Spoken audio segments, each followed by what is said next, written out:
What can be said about the Walking Dead game that hasn't already been said? I mean, the game is Game of the Year material on like every site, so maybe I risk saying something someone else has already made clear. Honestly though, I'm a huge fan of The Walking Dead, the comics even more so than the show, and being a fan, I just want to share my experience with the game, and maybe explain why I also believe it was such a stellar title and an excellent continuation, or shall I say prequel, to the comic books. So let's jump right into this. The game, like most Telltale games, is broken into 5 episodes, which are each broken into about 8 chapters or so. This allowed for the game to feel like a season of a television show, and it works great with its previously on The Walking Dead, and so forth. The episodes are almost always different based on replay too, because your choices will change the outcome of people's lives and relationship. It truly does make it feel like a roller coaster TV show ride. Even just watching a friend play can truly make it feel like you're watching a show. The game starts off with a cop car leaving Atlanta. There is not much of an explanation to why or what's going on here, but this is where you meet the main character, Lee Everett. Now, Lee has been arrested and is being taken to the prison outside of Woodbury. Like I said, you, for the most part, are unaware of why Lee has been arrested, and that's just one of the many things that will keep you playing so you can have those answers. Now, if you have ever played a Telltale game,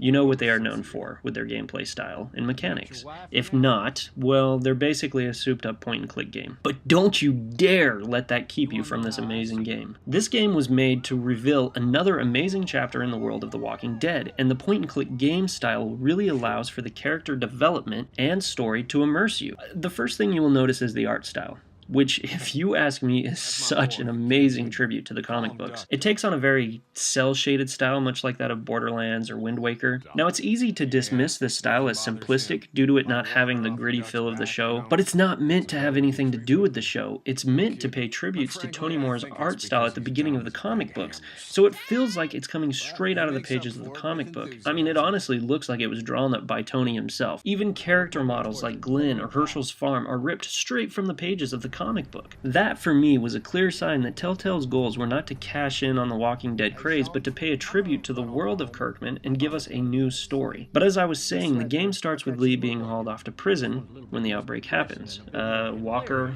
plus cop car equals wreck. Lee escapes and meets a young girl named Clementine, and it becomes your duty to protect this girl. And trust me, she doesn't become a hassle like Ashley Greene would be. You actually truly care for this girl, and you want to play the game for her, if that makes any sense. Let's just put it this way. I would like to think that I am a grown man, and I act that way. But her story and the things that she has to go through honestly made me tear up a few times, unlike a grown man would do. Trust me, I'm not spoiling anything here, but if you don't cry like a small baby woman at the end of this game, then you're just broken. Let's talk about controls though. So right in the first hour of gameplay, everything is set up so perfectly, from the world's atmosphere to a slower paced intro to familiarize yourself with the controls, even to showing you the desperation of the world and people's lives at stake. If you can hear this, call the police. That's 911. We love you.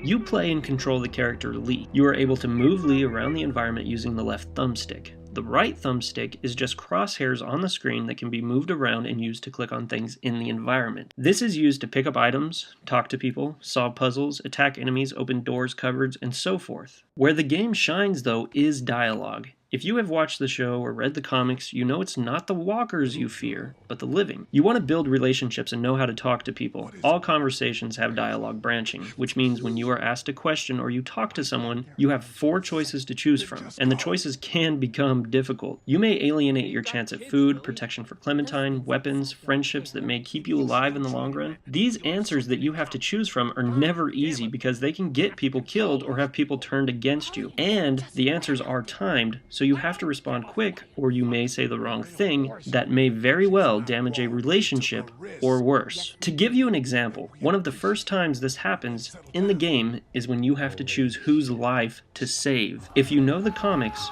you know that Herschel had a son named Sean who died while setting up barricades around the farm. You actually get to be a part of how that goes down.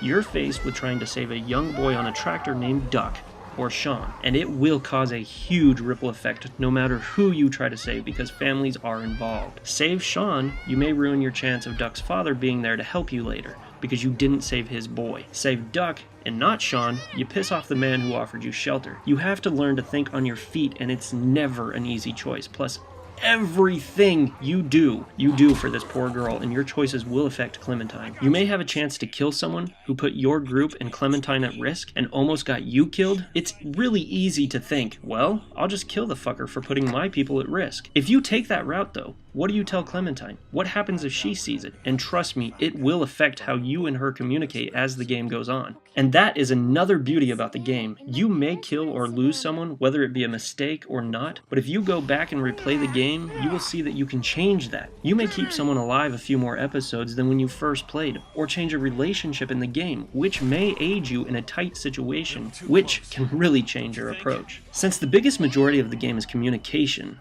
and story, voice acting needs to be top-notch, and it really is. I mean, the game, as I said, has a lot of dialogue branching. The things you say may quickly cause another person to become offended or cause them to calm down, and it's important that the voice actors match that tone without affecting too much of the flow of things. In some games, dialogue branching can really lead to some awkward responses or extreme changes in personality, and the voice actors definitely made things feel more fluid here.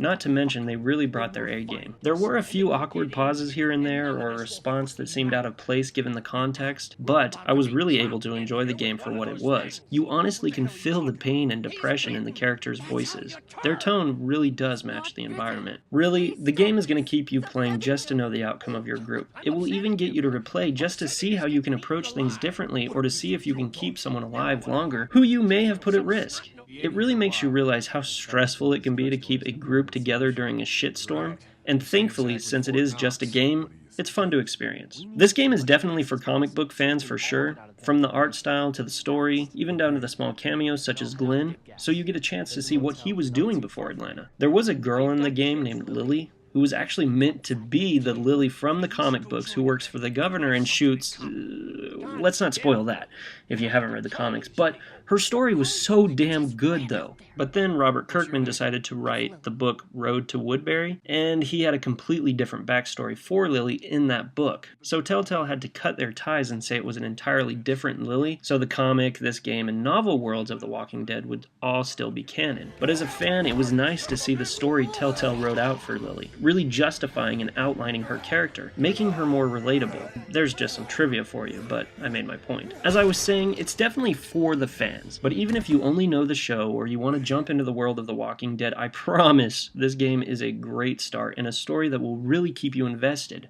Now, I don't know if I would say it was the best game of 2012, but I will say it's in my top 5, and it was definitely the best story told in a game since, I don't know, Shenmue? I mean, for Christ's sakes, I cried a few times. If a damn video game can make you cry, mind you, not from frustration, then it's a damn good game. I mean, a retail copy is only like $30 or $5 per episode on PSN or XBLA. I think the first episode is even free on most of those systems and on iPhone and the iPad, so at least give it a try.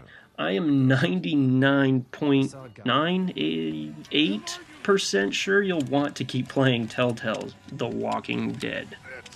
Trevor Clark has had his say to help you find good games to play. Game reviews, tattoos, and news. Poning noobs you'll never lose with